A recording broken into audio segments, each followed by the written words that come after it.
ও বোনেরা, আপনি কেন পারবেন না?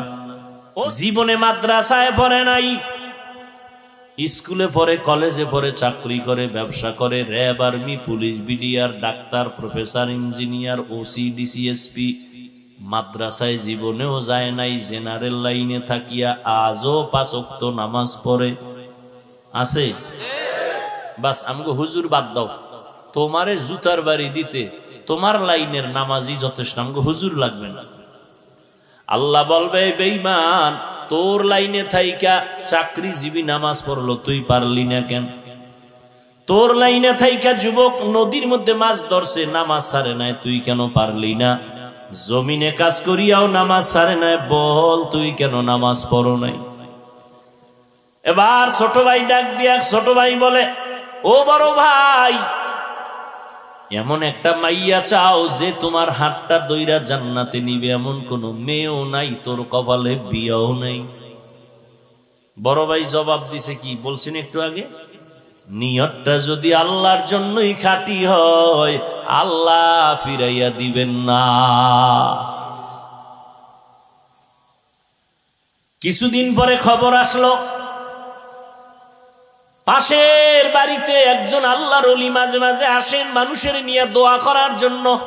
আমাদের দেশে জৈনপুরে হুজুরেরা আসে না, বড় বড় আল্লাহওয়ালারা, এখন তো কমে গেছে, আগে আসতো, সপ্তাহ মাস এক এক এলাকায় থাকতেন, থাইকা মানুষের জন্য দোয়া দায়ী করতেন, আবার চলে যাইতেন। আগের আল্লাহওয়ালারা এমন ছিলেন।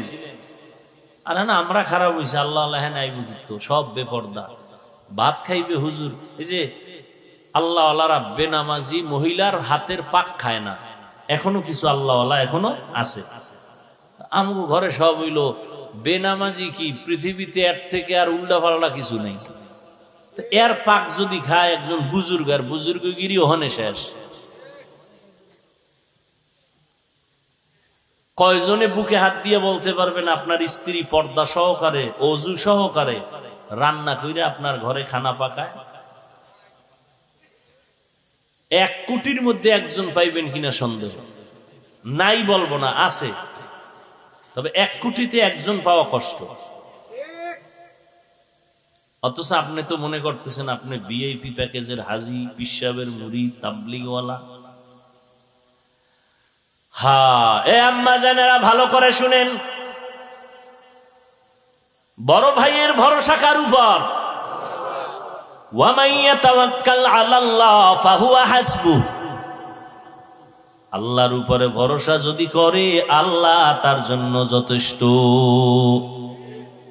সমুদ্রে তুফান শুরু হইছে, জাহাজে মাল নিয়ে যাইতেছে, জাহাজ গেছে ডুবে।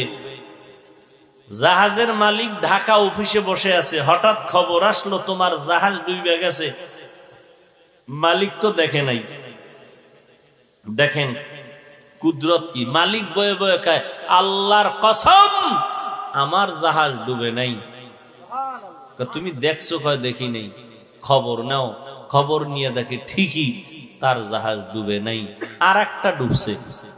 এখন কয় ভাই তুমি ঢাকায়, সমুদ্র রইছে কোথায়, সেখানে জাহাজ ডুবছে, তুমি এখানে কসম খাইয়া বললা ডুবে নাই, তোমার ভিতরে পাওয়ার কি? আমার উপরে, আমার অন্তরে পাওয়ার আল্লাহর উপরে ভরসা। কয় কি? রসুল বলছেন মালের যাকাত ঠিক মতো যদি আদায় করে, আল্লাহ ফেরেশতা দিয়া তার মাল হেফাজত করে। তাহলে আমি ঠিক মতো যাকাত দেই, আমার মাল নষ্ট হবে কেন? কি যারা ব্যবসা করেন, আপনার দোকানে চুরি হয় কেন? দোয়া নেওয়ার জন্য। আকাশেতে লক্ষ তারা, এক চাঁদের আলো, লক্ষ মানুষ থেকে একজন আল্লাহ